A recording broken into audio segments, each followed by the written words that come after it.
This is Casey McBride with the NationalCrimeSyndicate.com.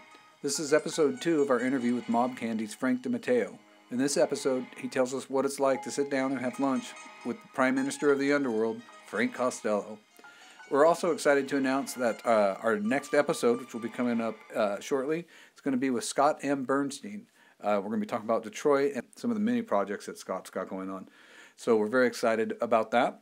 So let's get into episode 2 with Frank DiMatteo and what it's like to have lunch with Frank Costello.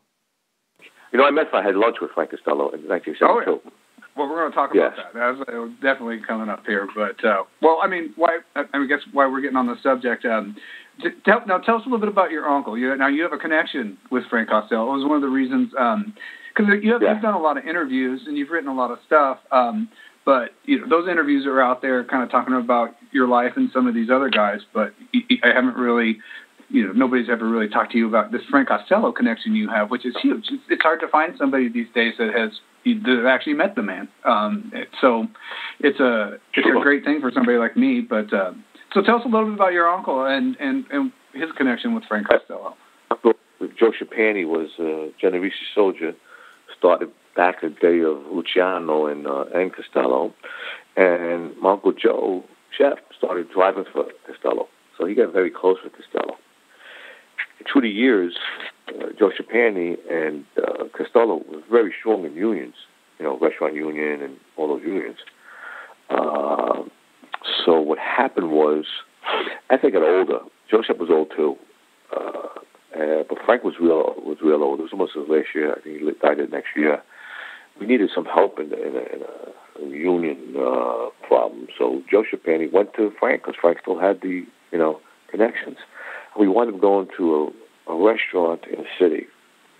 I wasn't invited to go. My father's supposed to go, and what happened, he wasn't around. So Joe asked me to drive.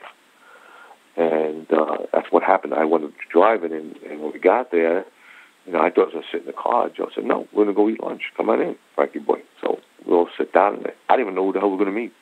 I don't know, X wasn't saying nothing to me. Very quiet, these guys, jumping around. Oh, we're going to meet Frank Costello, and jumping around, It's just done. And we sat at the famous restaurant hotel. Costello stood there a lot, especially towards the end. I can't think of the name of it right now. Is it a Waldorf? No, it wasn't a Waldorf. It was a smaller place, but it was like off of 47th or something like that. It was a side block. It was a hotel, famous hotel, had a restaurant bar in it. Well, it wasn't a Waldorf, no. Anyway, and we wound up having lunch, and I met him, and he was, old man. He was old, he was, quiet, but he was, you could tell he was an old-time gangster, but he was, pleasant, spoke well, and, but he took no shit, this guy. So, he sit and listen, and it was interesting, an hour and a half sitting there having, some cocktails and lunch. It was interesting. He was pleasant, but he also was very firm and to the point.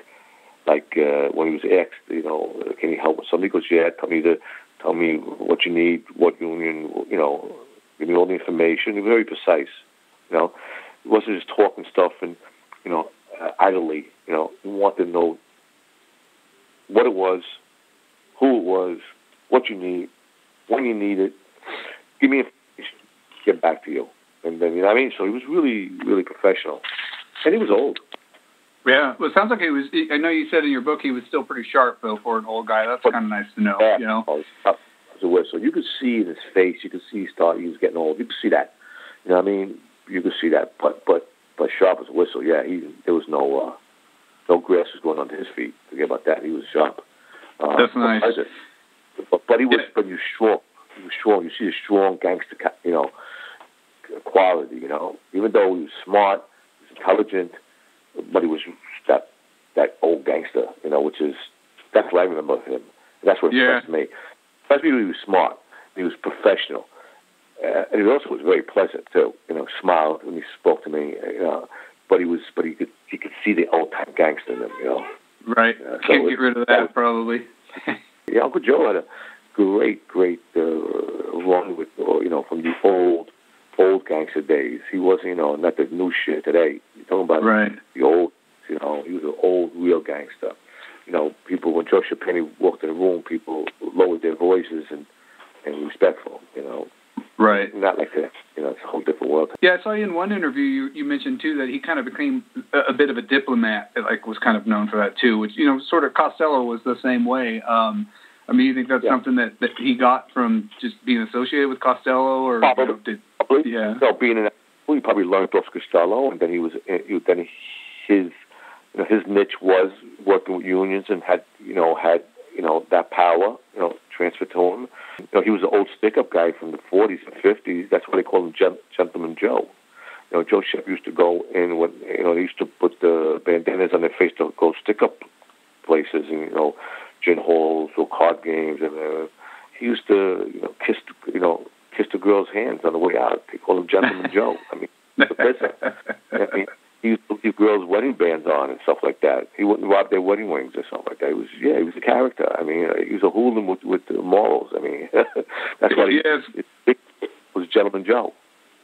Yeah, I always call them, they're characters with character. There's something a little bit more there to them. But, I find it interesting, too, like what you're talking about this meeting, though, with Frank Costello, he was still involved in things. It sounds like up to the end, even though he was, officially retired. But, people still came to him because he could resolve problems or at least give advice, The day he died, he had a connection, and he wasn't really going around being a gangster, but he had friends. And if you needed help, he was there. He was there for you, right to the end. I think he died the next year.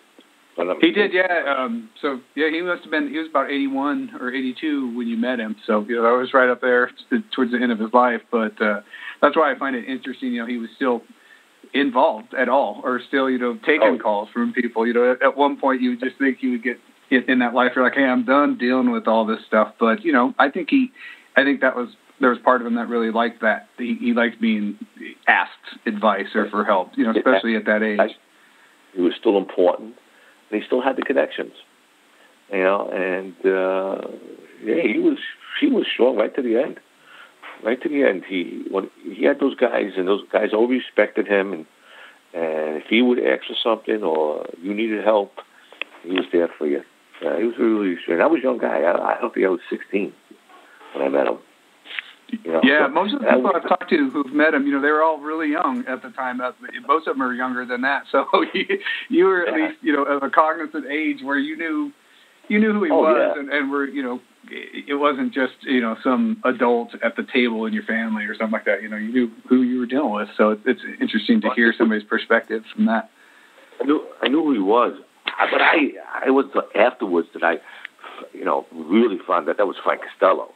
When we walked over there, and I sat down, and they didn't make no big deal about it. My Uncle Joe didn't make, we're going to sit down with Joe Shep, but with Frank Costello, because we want to meet Frank. Okay. Right. Amongst themselves, they don't yell and scream and rant like they're a bunch of little girls, that I met somebody, Pretty quiet. It was like routine. It's like Joe Shep to go to meet Frank is routine, It's like us meeting Marilyn. I'd be jumping them down, it's Marilyn. No.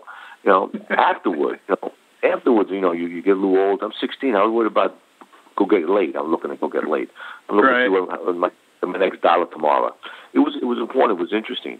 But it wasn't until later on that, that you realize that, oh, shit, when you mature a little bit, and wow, that was Frank Costello. You know what I mean? Yeah. So you met one of the top dudes. Yeah.